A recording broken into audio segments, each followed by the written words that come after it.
सद्गुरुदेव की जय। Welcome to my channel god lover. शब्द क्या है? कबीर साहब जी बताते हैं, समस्त ज्ञान का आधार शब्द है। संसार में जब कुछ नहीं था तब परमात्मा और शब्द थे। शब्दों की स्थिति जीवन से पूर्व की है। परमात्मा को शब्द के द्वारा ही प्राप्त किया जा सकता है। शब्द के उच्चारण से सभी एक दूसरे के संपर्क में आते हैं। मानव सभ्यता के विकास में शब्द का विशेष योगदान रहा है। साहित्य, संस्कृति, विद्या, कला और सद्ग्रंथों के बोध भाव का प्रचार प्रसार शब्दों के द्वारा ही हुआ है। शब्द जीवन की अनमोल संपदा है। शब्द वाणी के बिना कोई भी कार्य संभव नहीं है। संसार माया से पूर्ण है। माया को अज्ञानी लोग नहीं पहचान सकते।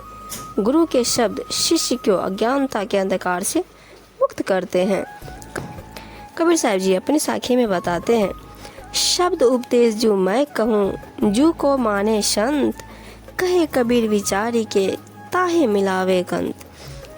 कबीर साहब जी कहते हैं कि जिस परम सत्य के गंभीर शब्द ज्ञान का उपदेश मैं देता हूँ, यदि उसे कोई संत भक्त स्वीकार कर उसका आचरण करे तो मैं उसे उसके प्रियवर स्वामी आत्माराम से मिला सकता हूँ। अर्थात सतगुरु की आज्ञा निर्देशन में परम लक्ष्य प्राप्त हो जाता है। सार शब्द जाने बिना जीव परले में जाए, काया माया थिर नहीं शब्द लेहु अर्थाय। साहब जी बताते हैं, परम सत्य के शब्द ज्ञान के बिना यह जीव प्रलय प्रवाह में पड़ जाता है। उसका शरीर तथा धन संपत्ति दोनों ही स्थिर नहीं है, अर्थात ये अस्थायी तथा नाशवान है। अतः निर्णय शब्द ज्ञान के यथार्थ अर्थ को भली भांति समझ लेना चाहिए तथा काया माया का मोह त्याग देना चाहिए।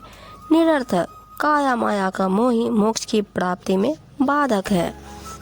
शब्द पाए सुरती राखही, सो पहुँचे दरबार, कहे कबीर तहाँ देखिए बैठा पुरुष हमार।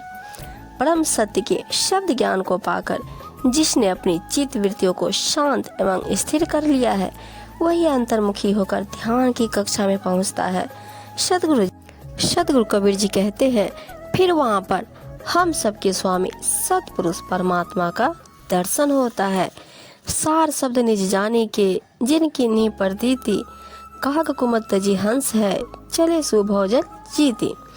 अविनाशी परम सत्य के निर्णय शब्द ज्ञान को जानकर जिसने उस पर श्रद्धा विश्वास से आचरण किया, वह कौवे जैसी कुमति को त्याग कर हंस जैसी सुमति तथा सद्गति को प्राप्त कर इस भवसागर से पार हो गया, अर्थात उसका उद्धार हो गया।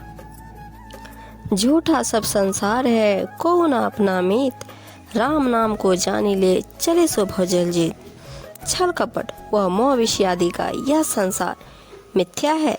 यहाँ पर कोई अपना सच्चा हितैषी मित्र नहीं है, सभी स्वार्थी है। तू उस कल्याणकारी अविनाशी घटघटवासी परमात्मा के नाम ज्ञान को जान ले, जिससे तू भवसागर से मुक्त होकर मोक्ष को प्राप्त कर सकेगा। इस मनुष्य जीवन को पाकर तूने सबके घटघटवासी आत्माराम के नाम ज्ञान को नहीं जाना। इस सुंदर अवसर को यदि इस बार तुमने ऐसे ही खो दिया तो बहुत दुख पाएगा। जिस प्रकार मिट्टी और कुम्हार का मिलन होता है तो मिट्टी को उसके पैरों तले कुचलना पड़ता है।